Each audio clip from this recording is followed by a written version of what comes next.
Residents of the small town were reinforcing the flood barrier along the riverbank when, suddenly, a squadron of fully armed soldiers appeared at the water's edge. As rows of well-equipped riot police units advanced slowly toward them, the residents showed no signs of panic. Once the troops reached their designated positions, the commander halted their advance and stepped forward alone to negotiate with the residents' representative. He represented the local government and demanded that they evacuate the levee immediately. However, the residents, aware that the government intended to demolish the barrier and release the floodwaters, refused to acknowledge him. As the commander's tone grew increasingly harsh, the residents' emotions escalated. Some became confrontational and assaulted the officer. Seeing their commander under attack, the riot police surged forward to rescue him, and the conflict erupted. Using their tactical advantage of the terrain, the residents successfully dispersed the riot police. The residents' representative, Hunt, kept his composure, dispersing the crowd and pulling the beaten commander to safety. Witnessing the residents' mounting fervor, a colonel immediately ordered the execution of a contingency plan to forcibly demolish the levee by detonation. Within moments, an armed helicopter appeared above the dam.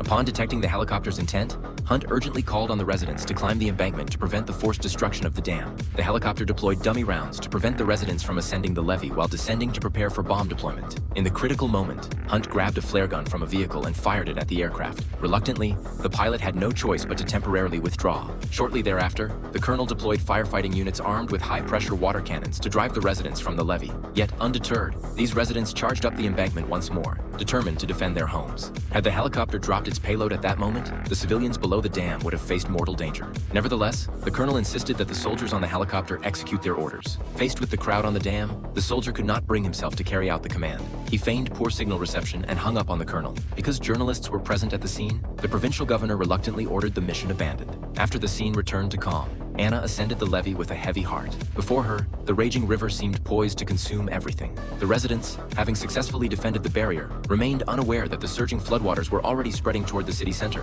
The next morning, the dam manager finally opened the sluice gates to begin controlled discharge just as water levels approached the crest of the dam. The delayed release of water would have resulted in far greater catastrophe. Water levels in the city center rose rapidly. Floodwaters, surging back through the drainage systems, gradually inundated the streets. To cope with the impending disaster, all citizens took to the streets to construct flood defenses. At that moment, Jack's daughter Martha remained oblivious to the unfolding crisis. She was strolling the streets with her puppy when the river began its backflow into the city, a harbinger of the terror about to descend upon them. Simultaneously, Martha spotted a herd of zebras that had escaped from the zoo.